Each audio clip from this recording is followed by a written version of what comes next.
The History of the Sanctuary of Pompei, Part 4. Book 3rd, The Miraculous Image. Chapter 1, The First Entry into Pompei. The three missionaries, and especially the Reverend Michael Gentili, to whose share it fell to preach the Rosary, had taught the people to daily recite that form of prayer so dear to the Virgin. So it was that towards the end of the sacred mission I began to see my hopes realized, and I rendered solemn thanks to God.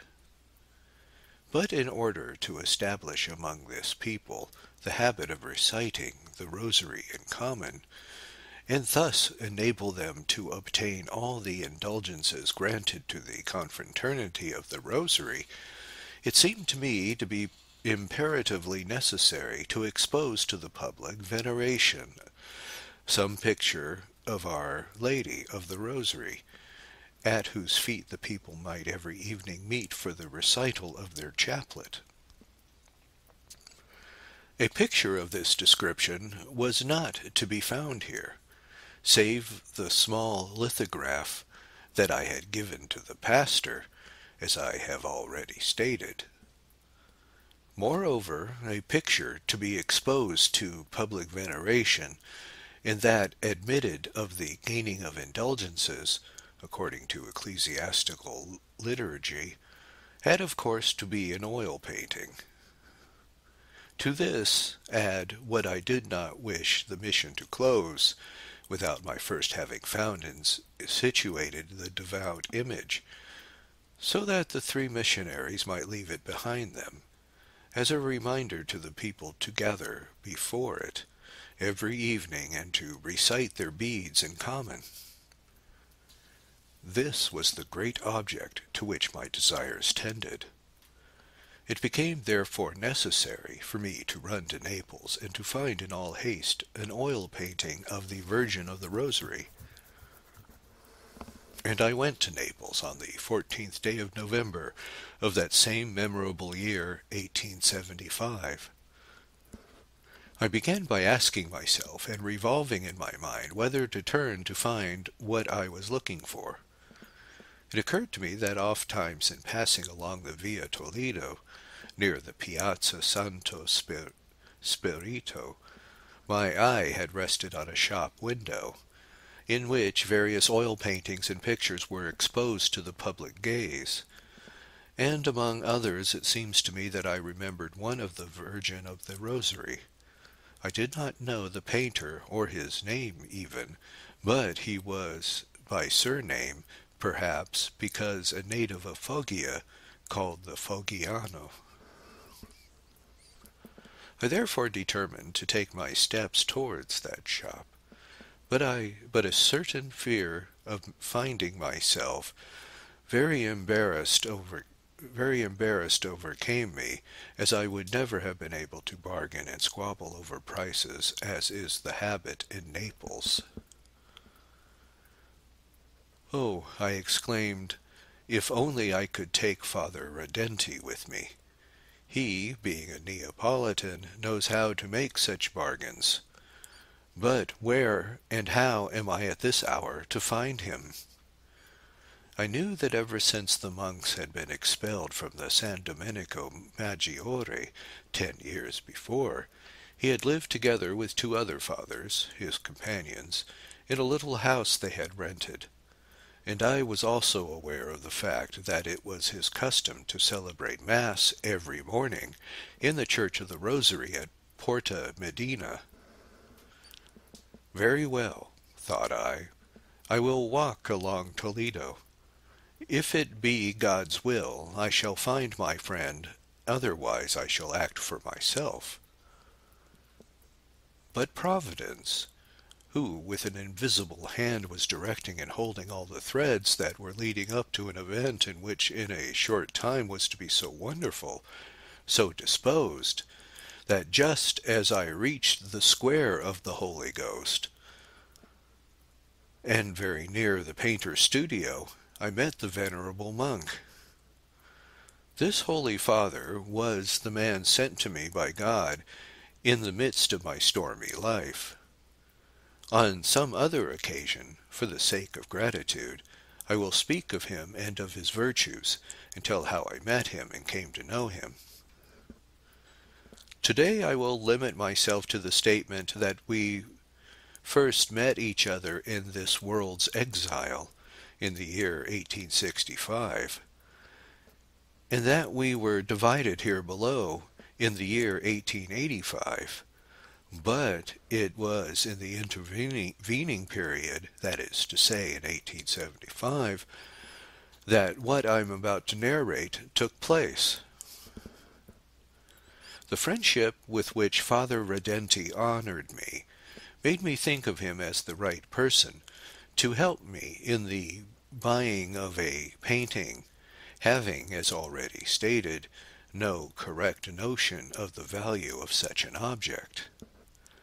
"O Father," I cried, no sooner had I espied him in the square of the Holy Ghost, "how fortunate I am to meet you." And then and there I began to tell him everything that had taken place in those days at Pompei. I told him about the visit of the Bishop of Nola, about the project of building a church, and of establishing a confraternity of the Rosary, and finally I told him about the picture I wanted to buy. "The studio of the Fognano is near here," observed the friar. "Let us go there." And together we entered. In the front room of the shop there was a canvas, representing the Virgin of the Rosary, but without the surrounding mysteries, and of such small dimensions as to scarcely measure a meter. "What is the cost of that painting?" 400 francs. "It is really too much," exclaimed Father Redenti. Perhaps I would have decided to buy it, but the Father made me a sign and said, "Come." And when we were once more in the street, he said, "Why spend 400 francs on a little painting, when you now have the intention of undertaking the expense of the building of a church? Do you know that occurred to me while we were in that studio? Several years ago I gave to Sister Mary Concetta di Latilla of the Converstory of the Rosary at Porta Medina an old painting of the Rosary that I had brought in the second-hand shop of a merchant in the Via della Sapienza, and for which I had paid 3 francs and 40 centimes. Go and see it. If you like it, and if you think you can make use of any of it, as old as it is, ask it of her, and she will certainly give it to you. At any rate, it will suffice in the country folk of Pompei for the recital of their beads." In the shortest possible time I reached the conservatory of Porta Medina. "Please to call Sister Maria Concetta di l'Italia," said I before, speaking to the grating of the parlatory. In a few moments I saw the sister, whom I had known for a long time, enter the room. "Father Redenti has sent me to you, to request you, if you are so inclined, to give me that painting of the Rosary that you have. I must tell you that in Pompei the poor contadini do not recite their orisons, as they have not an image to arouse their devotion, and this very evening I must carry them a painting, so that the missionaries can show it to the people." That fervent tertiary, who really is a saintly woman, and who is still living, answered, "I am only too happy that that poor abandoned picture should serve for such a noble purpose. I shall bring it to you directly." A few minutes later the sister redescended, bearing the painting. Alas! No sooner did my eyes fall on it than my heart stopped. Not only was the picture old and worm-eaten, but the face of the Madonna, instead of being that of a virgin, all sweetness, holiness, and great, seemed rather like that of some coarse, rough woman of the people. Whoever painted that picture, mercy on us. I could not prevent myself from exclaiming, with a tone of voice halfway between fright and surprise. I felt in my heart that the poor Pompeians would find great difficulty in experiencing any sort of devotional influence, and feeling any kind for the Rosary with such a picture before them. To the deformity of unpleasantness of the face must be added the fact that a full palm of canvas was missing directly above the head. The mantle was cracked, and time and worm-eaten, and in many places the colors had fallen off altogether because of the cracks. Nothing can be said of the hideousness of the other figures. St. Dominic, on the right, more than a saint, looked like a street idiot. To the left was St. Rosa, with a fat, rough, vulgar face, who looked exactly like a country girl crowned with roses. This later saint, as I will relate further on, I had later changed into a Saint Catherine of Siena by the distinguishing calm Federico Maldarelli, and as such as she is today venerated.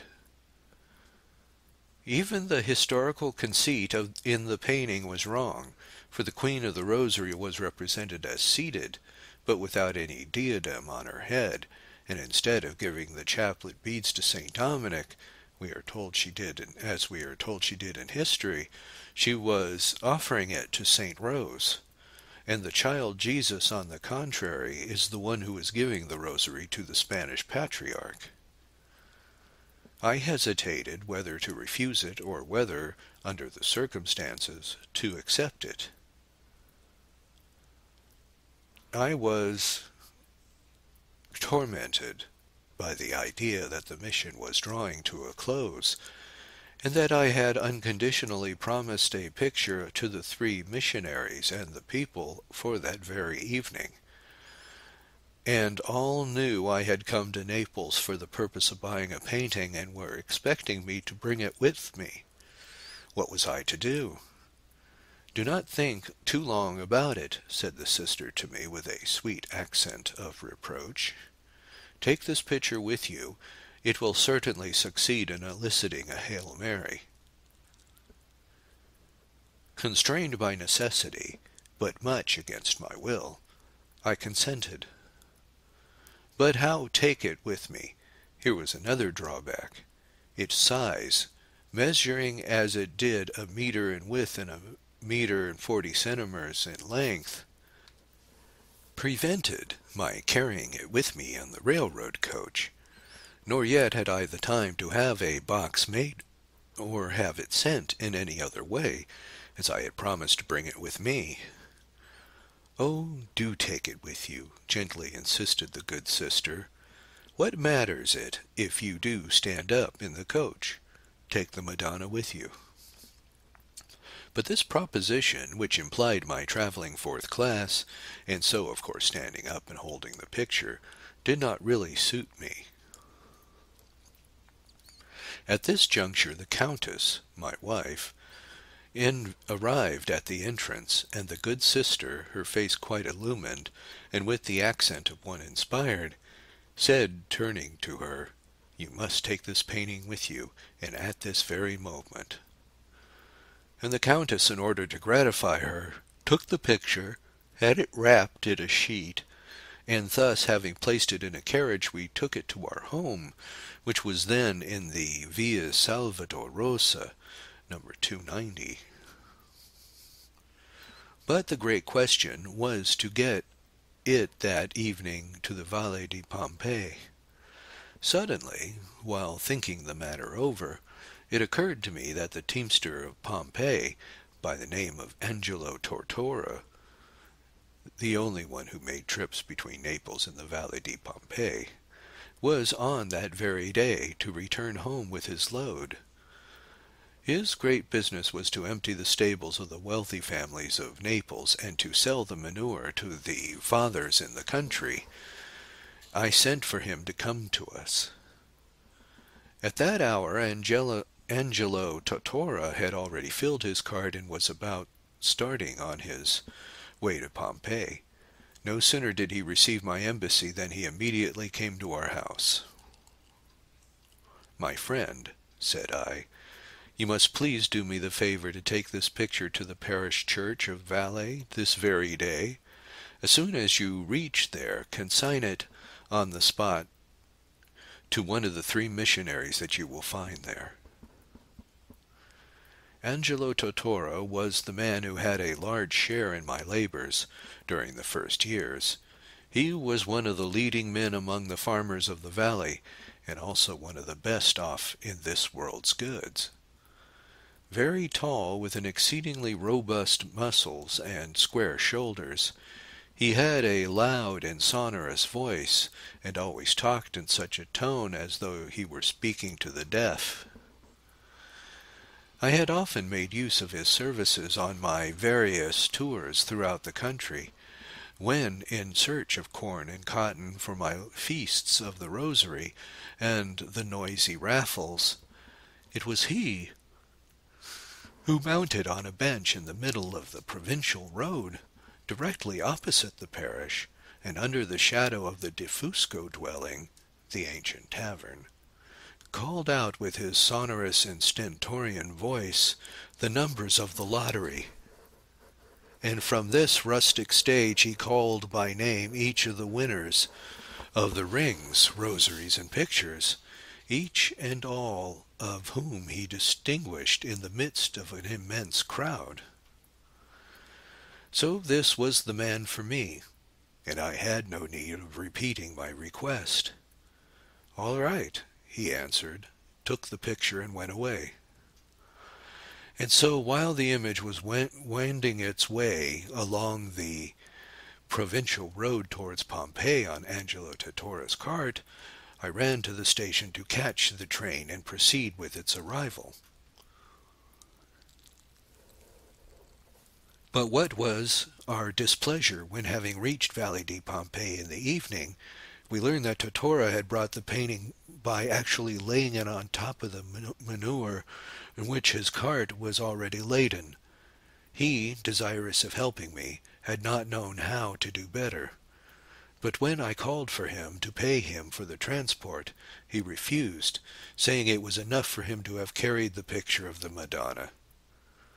Poor man, he never knew that his name would appear in this history, which will last as long as the sanctuary of the Virgin of Pompei. Let us hope that the Virgin will now remunerate him in heaven for all he did on earth for her temple. Now, who would ever have believed that that old canvas, bought for 3 francs, and which entered Pompei on a dung cart, was in the design of Providence ordained to become the means unto salvation of innumerable souls, and was to become so precious as to be covered with the most refulgent diamonds and rare gems, and was after a short interval to be raised to the richest throne in a monumental temple expressly built for it, and that would have called to his feet not only the poor country folk of Pompei for the recital of their devotions, but a crowd of worshippers and pilgrims from strange lands, thus becoming at the same time a center of religion, of civilization, and of glory, and that it would have attracted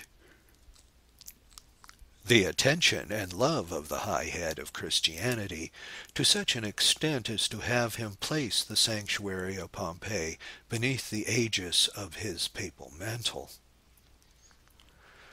Oh, we had been able to predict and foresee it, had all those who today are the beloved children of the Queen of Pompei known it, and who come from Malta and Madrid, from Liverpool and Koblenz, from Brussels and Warsaw, from Vienna and Blois, from Switzerland, from Africa, from China, and from the Americas, not to mention our own Italy, second to none in doing her honor, to present unto her, together with their supplications, the offering of their gratitude. Oh, I had been able to divine that sublime secret. We could have rushed to remove her from the dirt pile, and we would have carried her in our arms. We would have had to brought her to this abandoned spot beneath a rain of flowers, amidst the hosanna of 1,000 voices, claiming, "Blessed is she who is sent unto us by the mercy of the Lord."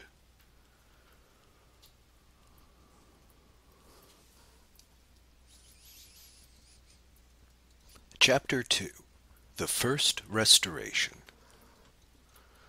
Totora, having reached Pompei with his load, had immediately consigned the painting, so ardently expected, to one of the 3 missionaries in the little tumble-down parochial church.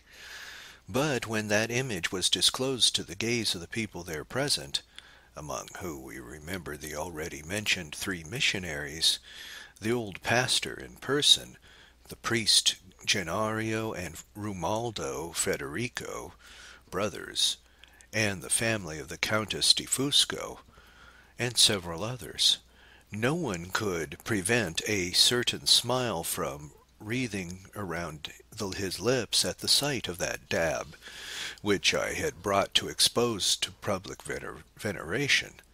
All agreed that in its actual condition the picture could not possibly be placed in the church.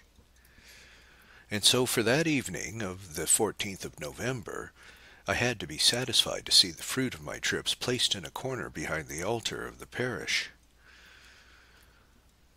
On the following day we all met in the church to take counsel. It was absolutely necessary for the painting to be restored.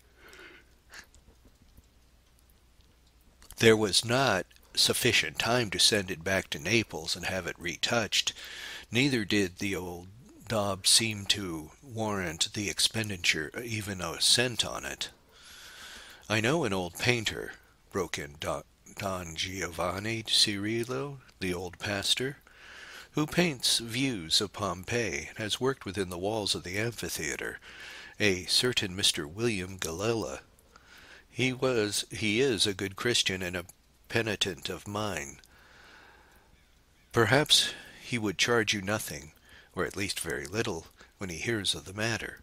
Let us send for him." Shortly after, the painter Galella, who is still living, arrived.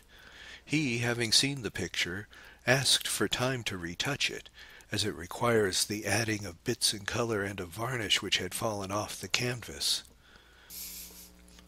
"This painting was given us as a present," I repeated to him, "in order to introduce among these poor toilers of the soul the devotion of the Rosary. Hence there is neither confraternity nor parish that can stand the expense of having it restored. However, I will gladly spend a small sum myself. Mind, this picture only cost 3 francs 40 centimes, but I will give you 12 francs, 75 centimes if you will render it fixed to be exposed in the church." And he took the painting. The mission was at an end. The 3 good priests had returned to their respective homes, rejoiced beyond measure at having gathered such an abundant harvest unto the Lord. A week, 2 weeks, 3 weeks pass, and still no picture. Fortunately, these country people, having become docile to the voice of the missionaries, continued to meet every evening in the old parish church, to recite the Rosary before the little engraving which I had exposed in the famous feast of 1874. However, I did not wish to let the occasion escape me of founding the much-desired confraternity of the Rosary, so that no sooner should the image arrive than each member could immediately begin to enjoy the indulgences. In order that a confraternity of the Rosary may enjoy all the indulgences and the privileges granted by the Supreme Pontiffs to the Dominican order, it is necessary that General of the order should send a diploma of foundation, naming a director, and that the diocesan bishop would approve both the one and the other. Now I myself, who because of the great love I bore Saint Dominic, was already aggregated to his third order of penitents, and never allowed any occasion to pass without inducing others to love and venerate the white vestment of the Holy Spanish Patriarch, who would have desired with all my heart that my friend, Padre Redenti, might have been nominated director of the new confraternity. And having returned to Naples, I opened my heart to him on the subject. I cannot accept, answered Father Redenti with his usual gentleness, because though the convents are disbanded, I still live in community with the other fathers in Naples, and I belong to the Diocese of Naples, and I do not wish to lose my sonship of the convent of San Domenico Maggiore. Hence, I cannot at the same time be the director of a confraternity in Pompei, that is under the authority of another bishop, and live in community with other fathers in another diocese. It will be a great deal if you can obtain from the Bishop of Nola a permission allowing me to come to Pompei to confess you and the people. In this my coming, every time you shall call me, it will be profitable. I had to be satisfied with this answer, and he himself wrote to Rome to his general, asking for the diploma for the foundation of the confraternity of the Most Holy Rosary in the valley of Pompei, and proposing as its director the venerable priest, Don Gennaro Federico, a resident of those parts. Nothing in this world happens by chance, but everything, as our great Dante says, is well disposed unto a foreseen end.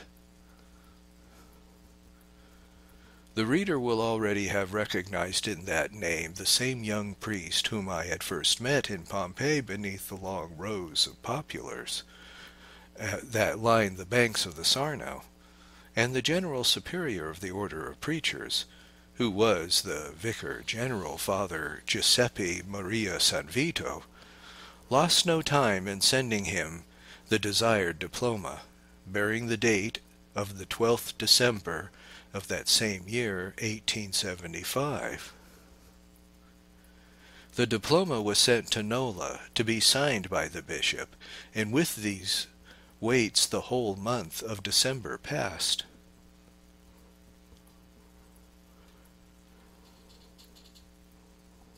Chapter 3. The year 1876. 1. The might of the widow in the gospel.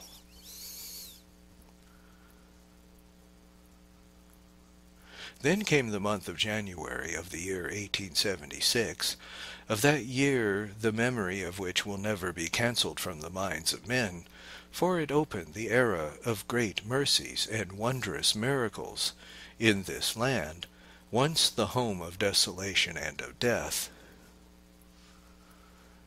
A bright sun shone in the clear and azure sky in the early morning hours of the first day of that memorable year. The balmy, windless air, for in this valley there is generally quite a strong breeze blowing, made the New Year Day seem more like Easter. This is not a rare occurrence in this part of the country, where the fire of Vesuvius and the volcanic sand that forms the understrata of the soil change the rigid cold of winter into a mild and temperate atmosphere. A single ray of sun here is enough to change the frigidity of winter into the tepid warmth of spring.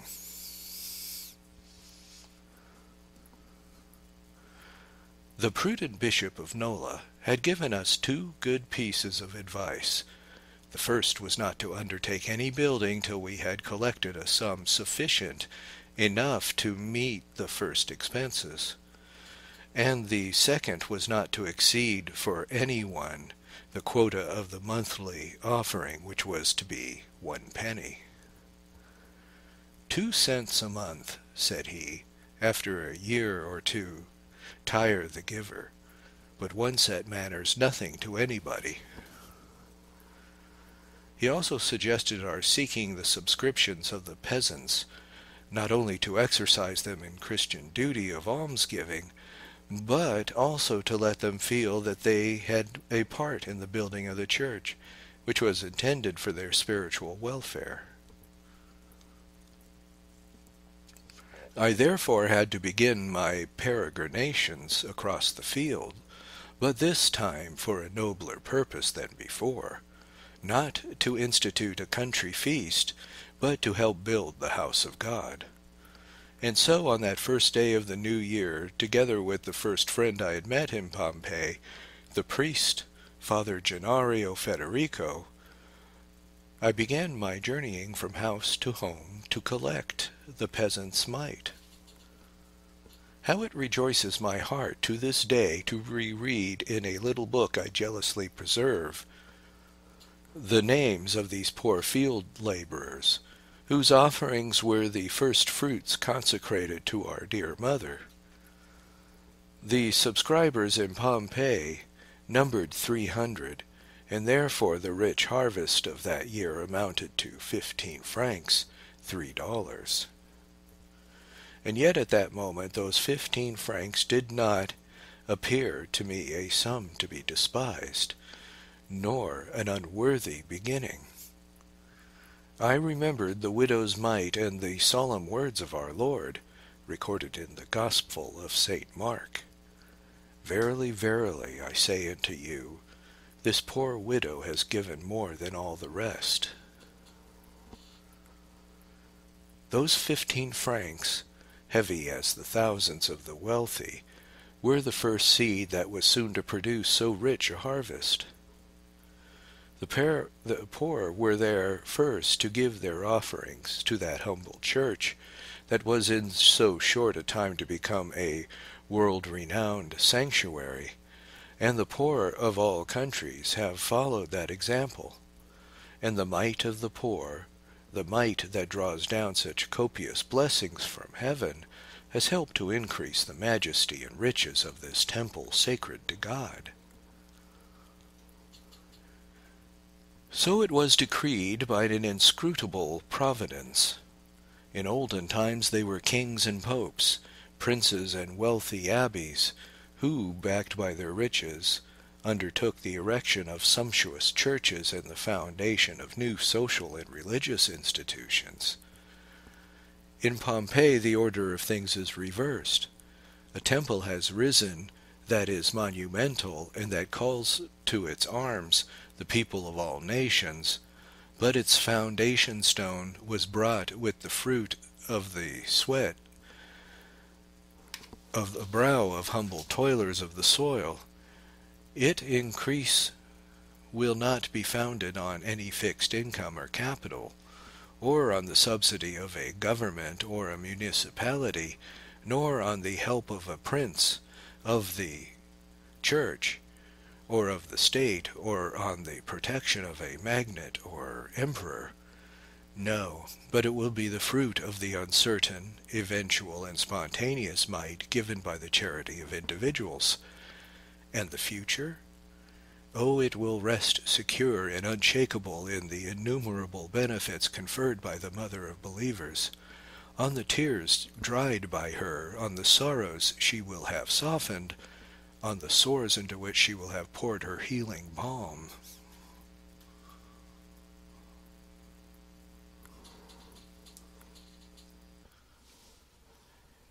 II.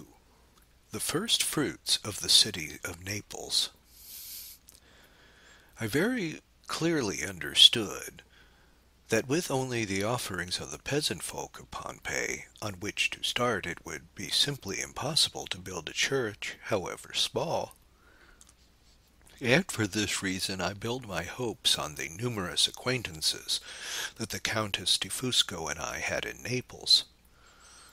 The Countess first turned her steps towards the Largo Petrone alla Salute, where a cultured and pious young Neapolitan lady, Miss Catherine Volpicelli, had founded the pious working union of gentle ladies, intended to help along poor churches.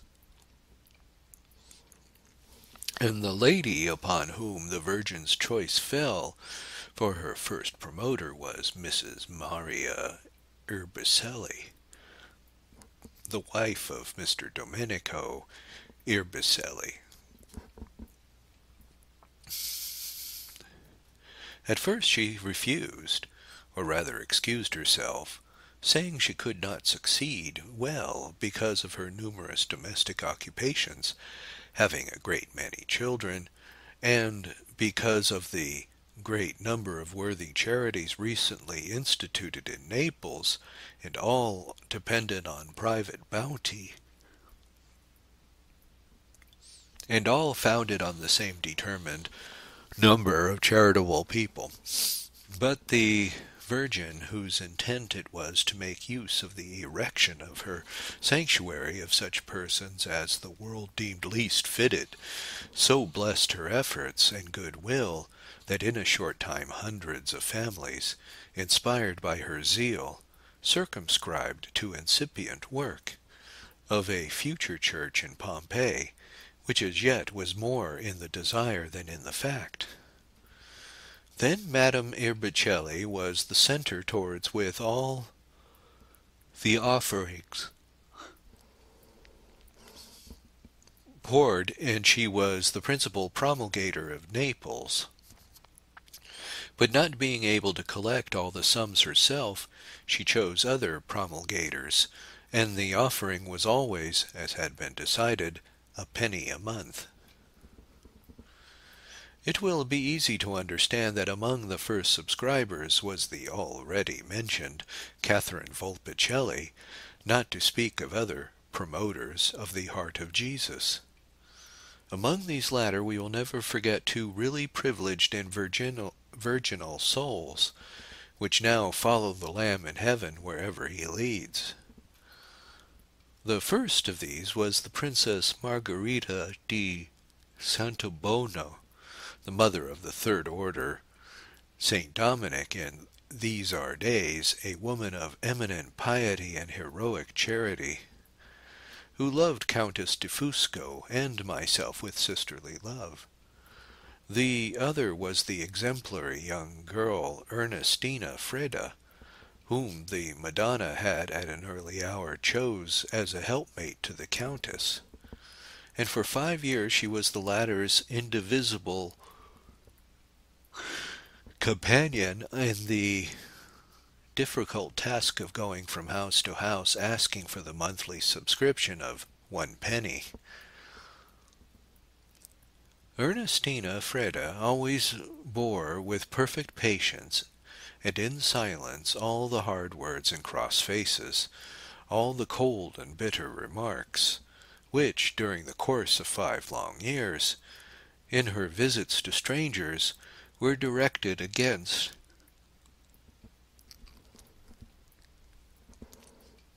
Countess di Fusco by persons who naturally could never believe that a church would be erected with a penny a month, and that in the midst of a desolate and abandoned country. Ernestina Freda, though small in her person, was the type of a strong, untiring woman, with an iron and indomitable will, and with a body crushed by continual infirmities. She continued her physical weakness to devote herself wholly to the task of laboring for her Lord. No sooner did I make the acquaintance of that hard-working Christian soul than I hastened to present her to Father Redenti, and in a short time she became a most fervent member of the Third Order of St. Dominic, and she chose for her field of labor the poor church of the Dominican Fathers on the Volmero. For its benefit she consumed the course of her Christian apostleship. The name of this noble tertiary, who was a model of Christian modesty and active charity in the midst of society, will not only remain written in the memories of the Church of St. Mary the Free on the Vomero, but also in the pages of the history of the sanctuary of Pompei. As to myself, I strove to be equally fortunate. At the first house I visited was that of the Baroness of Castro de Rosa, who resided in a Monte Mileto palace via Toledo. She subscribed not only for herself but for her whole family, and also directed me to the excellent family Riccicardi that lived opposite. And when the pious widow Concetta Galluccio, now in heaven, heard the great news that in the desert country around about Pompei the banner of the Rosary was to be planted, she was so rejected that she hastened to speak of the matter to her numerous friends and relatives and her brothers, fathers in the Society of Jesus. Very soon the Pandolfi family and all the party that were wont to gather together in their homes in the evening for a conversation described in their names. I also sought out these two illustrious families that do honor to the Neapolitan aristocracy, and who had a great friendship for me. I mean the family of Marquis Francis Imperali, a truly noble and beneficent type of man, and that of the gentle Marchioness of Latiano, Irene Imperali, who induced her whole family to take a part in the holy undertaking. 3. The Image Reblessed, the institution of the Confraternity of the Rosary in Valle di Pompei. January 1876 was drawing to a close. One day we were notified that Galella had come to consign us the painting, and such was really the case. The poor painter had not been able to do better. To all the cracks and spots eaten by time and by worms he applied some paint and stucco to hide the old wounds, and then he had neatly varnished the whole picture so as to make it appear new. But the face of the Madonna was still the same, common and unpleasant to look at. The diadem over her brow was still lacking, as likewise the space of canvas, absolutely necessary to produce an artistic effect, to invent the head from touching the frame. Meanwhile, which St. Rose was still in the Rubicon, fat peasant, with crown of roses, whose white dress without fold or shadowing looked exactly like a heavy board leaning against her chest, and throwing her over with its weight. But at least, thus restored, it could be presented to the public veneration, without fear of its being interdicted by holy visit. Having received the picture with some satisfaction, I turned to the painter with a pleasant manner and asked him for his price. 60 francs. What? 60 francs? The whole thing only cost 3 francs, and you want 60 for a renovation? I have said 60 francs, as my trouble is worth a great deal more. What with varnish, gypsum, and paint, that I have spent that sum. If that is the case, you take the painting yourself and sell it at your own profit. I will again expose my engraving till the new church is built. But the painter, who really was a good Christian, when he better understood the destination of the image and the interest that these poor peasants showed in the erection of their little church, not only no longer wanted the 60 francs, but of the 13 I had offered him at the outset he would only accept 10, and handing me the remaining 3 said, I desire to be the first to help in the building of the new temple.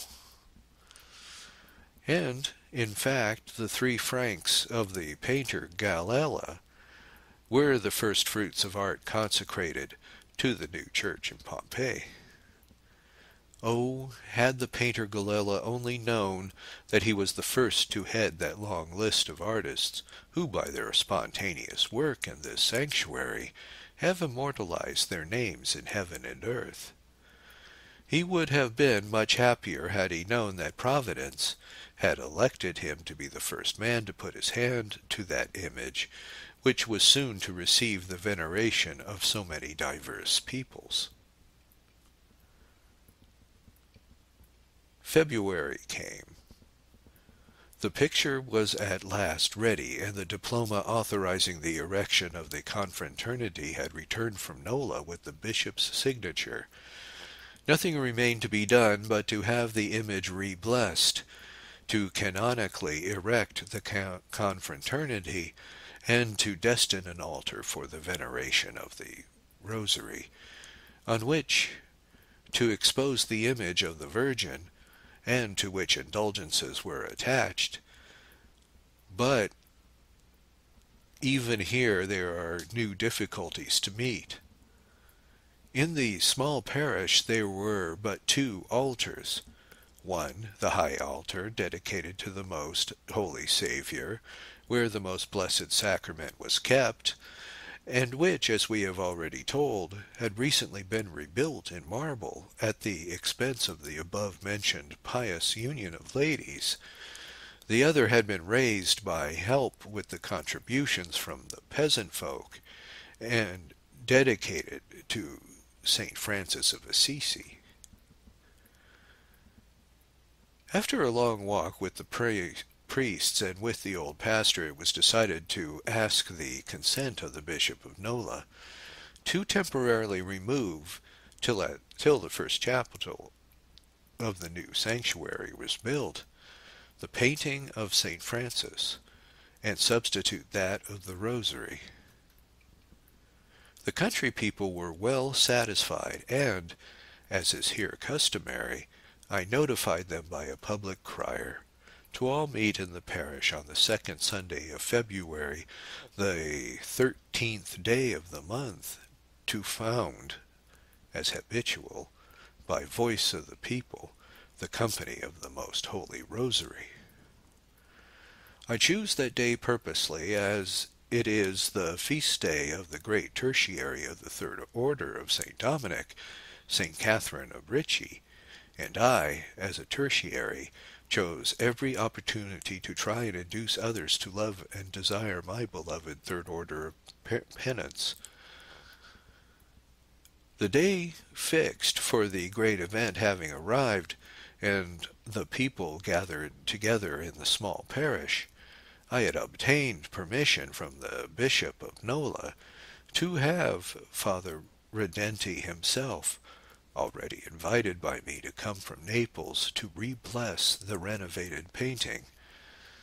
And while the crowd applauded, he read the diploma of the General of the Order, which was the priest Don Gennaro Federico was nominated director, and the Society of the Most Holy Rosary in Valle di Pompei became a particular in the indulgences, privileges, and merits of the 3 orders of St. Dominic.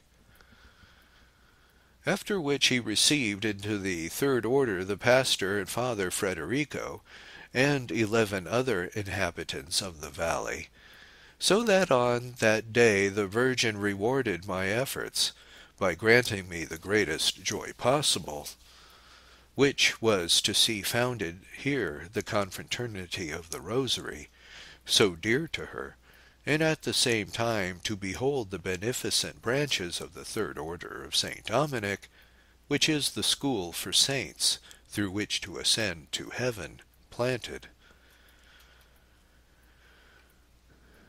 Oh, how happy was that kind director of my soul when, on returning to Naples in the evening, he told me the Dominican fathers, his companions, how the old picture he had bought for 3 francs had served to erect in Pompei the confraternity of the Holy Most Rosary.